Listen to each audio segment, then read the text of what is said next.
Hello friends, welcome to our channel time saver SC. आज हम करने वाले हैं सीजीएल की संघर्ष सीरीज़ को स्टार्ट। संघर्ष सीरीज़ किसके लिए है? सीजीएल 2024 को लेके जो टारगेट कर रहे हैं बच्चे उनके लिए है ये। जैसे हमने सीएचएसएल की अंतिम सीरीज़ को लॉन्च किया था उसी तरीके से ये संघर्ष सीरीज़ है, ये थोड़ी लंबी चलेगी, राइट। इसमें स्पेसिफिक टॉपिक्स पे हम बात करेंगे। आज का हमारा स्पेसिफिक टॉपिक है पॉलिटी का। आइए स्टार्ट करते हैं। जैसे कि हर वीडियो में करते हैं, हम 25 क्वेश्चन पॉलिटी के करेंगे और एक्स्ट्रा नॉलेज को याद करेंगे। जैसे कि फर्स्ट क्वेश्चन है आपका, who was given the residuary powers in the union establish by 1955 act. 1955 के अधिनियम द्वारा स्थापित संघ में अवशिष्ट शक्तियाँ किसे दी गई? किसे दी गई थी? गवर्नर जनरल को, right. By which act the bicameralism legislature was formed in the centre. Bicameralism क्या होता है? दो सदनीय है, यानी कि दो हाउसेज। इसमें हमारे पास दो हाउसेज हैं पार्लियामेंट में, लोकसभा और राज्यसभा, ठीक है, लोअर हाउस और अपर हाउस। तो इसी की बात कर रहे हैं। केंद्र में द्विसदनीय व्यवस्थापिका का गठन किस अधिनियम द्वारा किया गया? किस अधिनियम द्वारा किया गया? गवर्नमेंट ऑफ इंडिया एक्ट 1919 1919 के द्वारा किया गया, राइट। फिर नेक्स्ट देखते हैं, in which year Jana Gana Mana was adopted as the national anthem of India. National anthem कब अडॉप्ट किया गया? यहाँ कंफ्यूज नहीं होना है हमें। यहाँ पे हमें ऑप्शन में दो चीज़ें देखने को मिलेंगी। एक दिखेगा जब पहली बार गाया गया, दूसरा दिखेगा जब पहली बार अडॉप्ट किया गया, राइट। तो हमें कंफ्यूज नहीं होना, हमें क्वेश्चन को अच्छे से समझना है, उसके बाद आंसर टिक करना है। अडॉप्ट पूछा है तो 1950 लगाओगे। गाया कब था पहली बार? 1911 में। लेकिन यहाँ आपसे कंफ्यूज कर दिया, आपको वंदे मातरम पूछ ले कि कब गाया गया था, तो क्या लगाओगे? 1896 लगाओगे, ठीक है। 4 साल पहले, 11 साल बाद। 1900 को मिड में रखो, 4 साल पहले 1896 में वंदे मातरम गाया गया। किसके द्वारा? बंकिम चंद्र चटर्जी के द्वारा। 1900 के बाद 11 ऐड कर दो, 1911 में क्या गाया गया? जनगण मन गाया गया। किसके द्वारा? रविन्द्रनाथ टैगोर के द्वारा, राइट। नेक्स्ट देखते हैं, by which names has our nation been mentioned in the constitution. यहाँ कन्फ्यूज हो जाते हो, इतना फुद्दू सा क्वेश्चन है ये। संविधान में हमारे राष्ट्र को किन नामों से उल्लेखित किया गया है?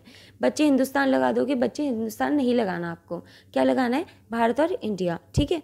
नेक्स्ट देख, विच of the following words was not included in the preamble of the Indian constitution in 1976, ठीक है, 1976 है। अब आपको ना वाले वर्ड्स तो तब लगा पाओगे ना जब आपको याद होंगे जो वर्ड्स ऐड किए गए थे। तो हमें याद करने हैं ऐड किए वाले वर्ड्स, ताकि हम एलिमिनेट तो आराम से कर पाएँ।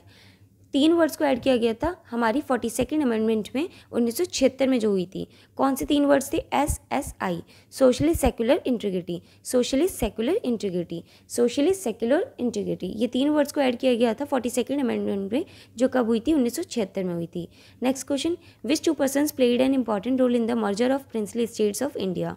प्रिंसली स्टेट्स की जब बात आती है हमें एक नाम तो याद रहता है हमेशा, सरदार पटेल का। लेकिन एग्जामिनर भी इतना स्मार्ट है कि वो आपको 2 ऑप्शन देगा जिसमें सरदार पटेल कॉमन होगा और 2 पर्सन्स अलग अलग होंगे। वहाँ हम कंफ्यूज हो जाएंगे कि क्या टिक करके हैं। आज से याद रखना कि प्रिंसली स्टेट्स में मर्जर में, ठीक है, कौन से 2 पर्सन्स इंपॉर्टेंट हैं? वीपी मेनन और सरदार पटेल। वीपी मेनन, ठीक है। वीपी मेनन ने वीआईपी काम करा, ठीक है। वीपी मेनन ने वीआईपी काम किया। किसका? मर्जिंग का। मेनन ने मर्जिंग का काम किया। नेक्स्ट है, when was the state of Chhattisgarh establish. Chhattisgarh की स्थापना कब हुई? 1 नवंबर 2000 में, ठीक है। 9 दिन बाद 9 नवंबर 2000 को कौन सी स्थापना हुई? उत्तरांचल की। उत्तरांचल वही है जो उत्तराखंड कहलाता है आज।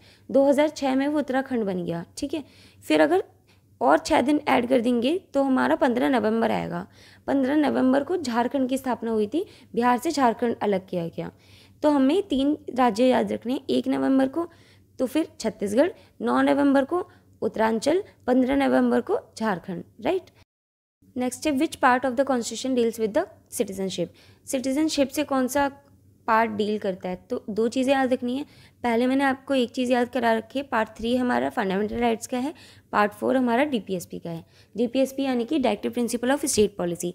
एक और चीज़ ऐड करो इसमें, पार्ट 2 सिटीजनशिप का है। पार्ट 2 किसका है? सिटीजनशिप का है। पार्ट 2 सिटीजनशिप की बात करेगा, पार्ट 3 फंडामेंटल राइट्स की बात करेगा, part 4 DPSP directive principle of state policy की बात करेगा। एक एक करके समझते हैं। सिटीजनशिप का कॉन्सेप्ट हमने कहाँ से लिया है? ब्रिटेन से। आपको ये चीज़ पता है कि कॉन्स्टिट्यूशन के अलग अलग फीचर्स हमने अलग अलग कंट्रीज से उठाए हैं, ठीक है। जो चीज़ हमें जिसकी अच्छी लगी हमने उसमें एडिट करके अपने कॉन्स्टिट्यूशन में ऐड कर लिया उसको। हमारा पार्ट 2 सिटीजनशिप के अंदर आता है। सिटीजनशिप में कितने आर्टिकल्स लेता है ये? 5 से 11, ठीक है। 5 से 11 आर्टिकल्स पार्ट 2 के पार्ट हैं। पार्ट 2 में आर्टिकल 5 से 11 आएगा, ठीक है, 5 से 11। पार्ट 3 की जब हम बात करते हैं तो हमारा पार्ट 3 आता है फंडामेंटल राइट्स के लिए, जिसमें 6 फंडामेंटल राइट्स होते हैं हमारे। आर्टिकल 14 से 32 लेता है ये, ठीक है, कितना, 14 से 32। फिर बात करते हैं पार्ट 4 की, directive principle of state policy. इसका काम क्या होता है? इसका काम होता है स्टेट वेलफेयर का, ठीक है। इसके लिए हम कोर्ट में नहीं जा सकते, फंडामेंटल राइट के लिए कोर्ट में जा सकते हैं। अब कोर्ट में जा सकते हैं तो एक और क्वेश्चन आता है कि कौन से कोर्ट में जा सकते हैं, supreme court, high court, district court. तो 2 कोर्ट्स में जा सकते हैं, हाई कोर्ट और सुप्रीम कोर्ट। लेकिन जब जाएंगे तो क्या होगा, जब सुप्रीम कोर्ट या हाई कोर्ट में जाएंगे तो रिट्स जारी होंगे। कौन से रिट्स? रिट्स होते हैं हमारे 5 तरीके के। CHSL 2024 में अभी क्वेश्चन पूछा गया है कल की शिफ्ट में, 2 जुलाई की शिफ्ट में, ठीक है। 5 रिट्स होते हैं, कौन कौन से? हैबियस कॉर्पस, मैंडेमस, सर्टिओररी, क्वो वारंटो, प्रोहिबिशन। ये 5 रिट्स हैं हमारे। जब ये जारी होंगे तो किस आर्टिकल के तहत जारी होंगे? सुप्रीम कोर्ट बड़ा है, हाई कोर्ट छोटा है, इन दोनों के अलग अलग आर्टिकल्स हैं। हाई कोर्ट करेगा 226 का इस्तेमाल करके, लेकिन सुप्रीम कोर्ट करेगा आर्टिकल 32 का इस्तेमाल करके, ठीक है। ये क्वेश्चन भी आपका पूछा गया है। अब नेक्स्ट देख लेते हैं, जब हमारी बात आती है फीचर्स की। फीचर्स हमने क्या क्या लिए हैं? इंग्लैंड से फीचर लिया है हमने 5, ठीक है। कौन कौन से? पार्लियामेंट्री सिस्टम, कि हमारी जो गवर्नमेंट होगी पार्लियामेंट्री फॉर्म ऑफ गवर्नमेंट होगी। US की गवर्नमेंट कैसी है? प्रेसिडेंशियल फॉर्म ऑफ गवर्नमेंट है। बाई कैमरलिज्म, 2 सदन होंगे हमारे, ठीक है, 2 हाउसेज होंगे हमारे, एक लोकसभा और एक राज्यसभा। सिंगल सिटीजनशिप, हमारी इंडिया में सिंगल सिटीजनशिप चलेगी, हमें कंट्री की अलग, स्टेट की अलग लेने की कोई ज़रूरत नहीं है।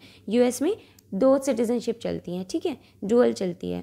रूल ऑफ लॉ इंग्लैंड में चलता है, इंग्लैंड से हमने रूल ऑफ लॉ का कॉन्सेप्ट लिया है। और रिट्स लिए हैं हमने, रिट्स अभी बताया 5 हैं, ठीक है। और रिट्स के लिए 2 आर्टिकल्स जारी होते हैं, हाई कोर्ट में 226 और सुप्रीम कोर्ट में आर्टिकल 32।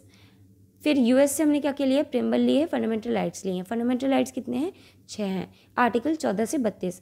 USSR से हमने 5 ईयर प्लान लिए हैं, 5 ईयर प्लान कितने हमारे? 12 हैं, ठीक है। फिर फंडामेंटल ड्यूटीज़ हमने ली हैं, फंडामेंटल ड्यूटीज़ कितनी है हमारी? 11 हैं। जब बनाई गई थी तब कितनी थी? 10 थी, ठीक है। और किसके अंतर्गत लिए हैं हमने? इंदिरा गांधी के अंतर्गत। फंडामेंटल ड्यूटीज़ जो है हमारी इंदिरा गांधी के अंतर्गत इनको ऐड किया गया है। फिर आयरलैंड से हमने DPSP लिया है, directive principle of state policy. ये काम क्या करता है? ये वेलफेयर का काम करता है, ठीक है। कनाडा से हमने लिया है डिसेंट्रलाइजेशन। डिसेंट्रलाइजेशन का मतलब होता है पावर का डिस्ट्रीब्यूशन होना चाहिए 2 पार्ट्स में, स्टेट्स और सेंटर, ठीक है। अपनी अपनी पावर्स डिस्ट्रीब्यूटेड होनी चाहिए, स्टेट्स के लिए अलग होनी चाहिए, सेंटर के लिए अलग होनी चाहिए, और किसी न किसी के ऊपर कोई ना कोई होना चाहिए। पावर एक हाथ में नहीं होनी चाहिए कभी भी। तो ये हमने कनाडा से सीखा। फिर फंडामेंटल राइट्स जो अभी बताए 6 हैं, कौन कौन से 6 हैं? पहला पार्ट 3 में आते हैं, 14 से 32 में आते हैं। राइट टू इक्वालिटी 14 से 18, राइट टू फ्रीडम 19 से 22, right against exploitation 23-24, right to freedom of religion 25 से 28, cultural and educational right 29-30, right to constitutional remedies article 32। Next देखते हैं, the Indian constitution provide citizenship to. Citizenship किस basis पे दी जाती है? इंडियन कॉन्स्टिट्यूशन के अंतर्गत।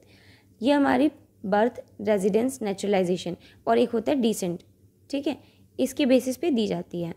नेक्स्ट देख लेते हैं, ये भी आपका क्या होता है कि एक क्वेश्चन आता है, उसमें 4 MCQs होंगे, 3 सिमिलर होंगे, एक आपको अलग होगा, उस एक आपको बताना पड़ता है, ठीक है। तो अगर आपको बाकी के 3 याद होंगे तभी आप एलिमिनेट कर पाओगे। नेक्स्ट देखते हैं, in which part of the Indian constitution are the fundamental rights to of the citizenship mentioned. अभी आपको बताया फंडामेंटल राइट्स कौन से पार्ट में आते हैं? पार्ट 3 में आते हैं। फिर कितने आर्टिकल्स में आते हैं ये भी बता दो ज़रा, 14 से 32 में। फिर बात आती है, in which of the following articles the right to equality is provided. Right to equality के लिए कौन सा आर्टिकल है? आर्टिकल 14। कौन सा आर्टिकल है? आर्टिकल 14। यह भी देखा हमने, राइट टू इक्वालिटी के लिए कितने आर्टिकल्स है? 14 से 18 हैं। फिर यहाँ पे और भी आर्टिकल्स देख लेते हैं जो अक्सर पूछे जाते हैं घुमा फिरा के। Article 14 equality before law, 16 equality of opportunity, 17 abolition of untouchability, ठीक है, 17 अनटचेबिलिटी याद रखना, 18 permission of military titles, 19 freedom of speech, 19 freedom of speech, ठीक है। फिर 20 राइट अगेंस्ट कन्विक्शन, CHSL में आया अभी 1 जुलाई को, ठीक है। 21 आर्टिकल 21 में बताया गया राइट टू लाइफ, बहुत इंपॉर्टेंट है, ठीक है। Next, in which right is the freedom of press vested. Press की स्वतंत्रता किस अधिकार में निहित है? किस अधिकार में है भाई? फ्रीडम ऑफ स्पीच में। प्रेस का काम क्या होता है? बोलना, सच्चाई को बोलना। तो ये किसके अंतर्गत आता है? 19(1) के ए में, ठीक है, 19(1) के ए में press freedom. Next, an accused of an offence can not be compelled to give evidence against himself. Which article of the Indian constitution has this provision. किसी अपराध के आरोपी को अपने विरुद्ध साक्ष्य देने के लिए बाध्य नहीं किया जा सकता। भारतीय संविधान के किस अनुच्छेद में ये प्रावधान है? किस अनुच्छेद में? अनुच्छेद 20(3) में, ठीक है, 20 के पार्ट 3 में है। 20 के 1 में क्या बताया गया है? 24 घंटे के अंदर, 24 वर्किंग आवर्स के अंदर आपको पेश करना होगा जज के आगे। आर्टिकल 20(2) में बताया गया है कि वो विक्टिम अपना लॉयर खुद चूज़ कर सकता है, ठीक है। तो हमें पता तो होता है कि भाई 24 घंटे में पेश करना है, लेकिन कौन से आर्टिकल के तहत? आपने किसी को बोल दिया, लेकिन आपसे उसने पूछ लिया, तो आप क्या बताओगे? आपसे आप बताओगे आर्टिकल 20 का 1, ठीक है। ये आपसे पूछे जाते हैं, वही हम पढ़ रहे हैं। ये प्रीवियस ईयर क्वेश्चन में से उठाए गए पॉलिटी के क्वेश्चन हैं, तो आप इनको बिल्कुल लाइटली ना लें। Next, right to all childrens of the age 6 to 14 years to education. 6 से 14 वर्ष की आयु के सभी बच्चों को शिक्षा का अधिकार मिला हुआ है। किस अंतर्गत के तहत? किस आर्टिकल के तहत? और ये क्या है? राइट है, ड्यूटी है, क्या है ये फंडामेंटल राइट है। ये क्वेश्चन आया था, ठीक है। अब ये कौन सा फंडामेंटल राइट का आर्टिकल है? आर्टिकल 21 का ए। कौन सा? आर्टिकल 21 का ए। फंडामेंटल ड्यूटी अगर है तो है 51A, ठीक है। फंडामेंटल ड्यूटी है, लेकिन क्या है वो फंडामेंटल ड्यूटी? पेरेंट्स को अपने बच्चों को पढ़ाना चाहिए, ठीक है। Parents should teach their child. कौन सा आर्टिकल में बोला है? 51A में। 21A में क्या बोला है? कि ये फंडामेंटल राइट है। फंडामेंटल राइट है 21A, फंडामेंटल ड्यूटी है 51A। Next, freedom from compulsion to pay taxes for promotion of any particular religion is guarantee. किसी विशेष धर्म के प्रचार हेतु कर चुकाने की बाध्यता से मुक्ति की गारंटी है। किस में बताया गया है भाई? आर्टिकल 27 में, ठीक है। Freedom from compulsion to pay taxes for promotion of any particular religion is guaranteed. Article 27 में बताया गया है। और भी रिलीजन से रिलेटेड आर्टिकल्स हैं, वो ध्यान रखो। 25 आर्टिकल में बताया गया है कोई भी किसी भी धर्म पे विश्वास रख सकता है, मान सकता है, ठीक है। 26 में बोला गया है कि आप अपने धर्म के लिए कुछ भी कर सकते हो, जैसे कि भंडारा किया जाता है ना, ऐसी चीज़ें होती हैं ना। तो ये सब चीज़ें किसके अंतर्गत आती हैं? 26 के अंतर्गत। कोई आपको रोक नहीं सकता, आप गली पे खड़े होकर भंडारा बांटने लगो, ठीक है, आप भंडारा खाने लगो, कोई नहीं रोकेगा आपको।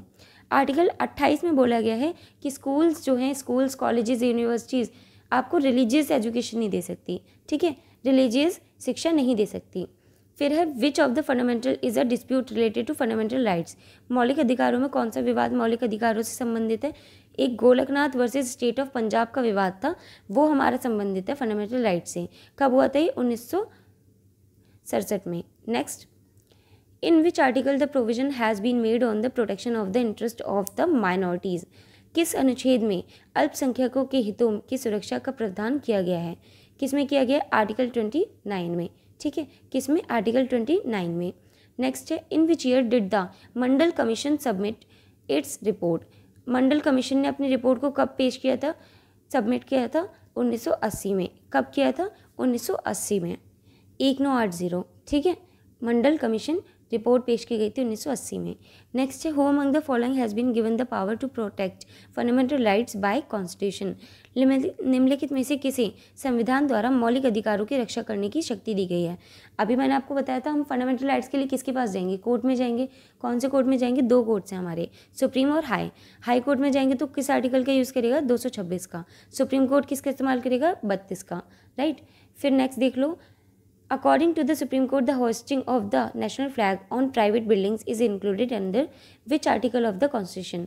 सर्वोच्च न्यायालय के अनुसार निजी भवनों पर राष्ट्रीय ध्वज फहराना संविधान के किस अनुच्छेद के अंतर्गत आता है? आर्टिकल 19(1) के ए में। आर्टिकल 19(1) के ए में, ठीक है। किसके अंतर्गत? 19(1) के ए में। Next, which article of the Indian Constitution lays down that the directive principle of state policy are not enforceable by court?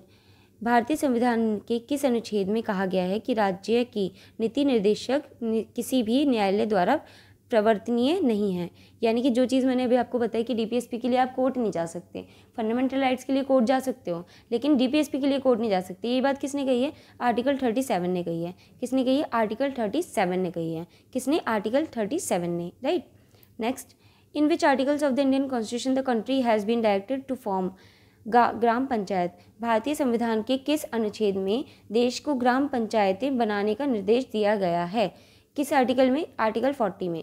Article 40 में बोला गया है कि जो भी इंडियन कॉन्स्टिट्यूशन के अंतर्गत कि कंट्री अपनी ग्राम पंचायत को बना सकती है ना। किस में? आर्टिकल 40 में। आर्टिकल 37 में क्या बोला गया?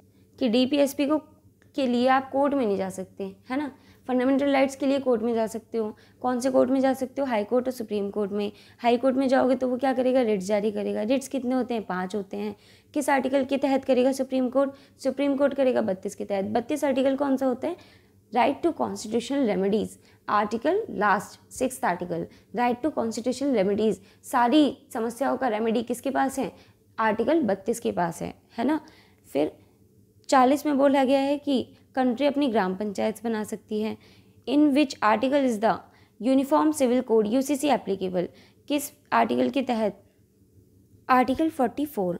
कौन सा? आर्टिकल 44 के अंतर्गत गोवा को यूसीसी सिविल कोड लागू किया गया है। किसको? गोवा को, ठीक है। यूनिफॉर्म सिविल कोड एप्लीकेबल है गोवा के लिए आर्टिकल 44 के अंदर। फिर लास्ट क्वेश्चन है हमारा, it shall be a duty of every citizen of India to protect and improve the natural environment. This statement is related to which article of the Indian Constitution? किस प्राकृतिक पर्यावरण की रक्षा और सुधार करना भारत के प्रत्येक नागरिक का कर्तव्य होगा। ये कथन भारतीय संविधान के किस अनुच्छेद से संबंधित है? किससे संबंधित है भाई? आर्टिकल 48 का ए पार्ट से, ठीक है। आर्टिकल 48 के ए पार्ट में बोला गया है कि हर एक सिटीज़न की एक रिस्पॉन्सिबिलिटी है, ड्यूटी है क्या? प्रोटेक्ट करना और इम्प्रूव करना अपने नेचुरल एनवायरनमेंट को, राइट। ये हमारे 25 क्वेश्चन थे जिसमें हमने मैक्सिमम आने वाले आर्टिकल्स को रीड किया है, याद किया है। आप इस वीडियो को बार बार देखो ताकि आपको इतने आर्टिकल्स ज़रूर याद हो जाएं। यह आपके रामबाण है एक तरीके से पॉलिटी को लेके। इतने आर्टिकल्स आपने याद कर लिए तो आपका बहुत ज़्यादा काम, 80% लगभग काम तो हो ही गया पॉलिटी में, ठीक है। यह आर्टिकल्स वो हैं जो बार बार घुमा फिरा के आपसे पूछे जाते हैं। इस वीडियो के PDF का लिंक आपको डिस्क्रिप्शन बॉक्स में मिल जाएगा, हमारे टेलीग्राम चैनल पर मिल जाएगा। सभी नोट्स, हर प्रकार के नोट्स मिल जाते हैं टेलीग्राम पर। आप टेलीग्राम को ज्वाइन कर सकते हो डिस्क्रिप्शन से। मिलते हैं नेक्स्ट वीडियो में। Thanks for watching.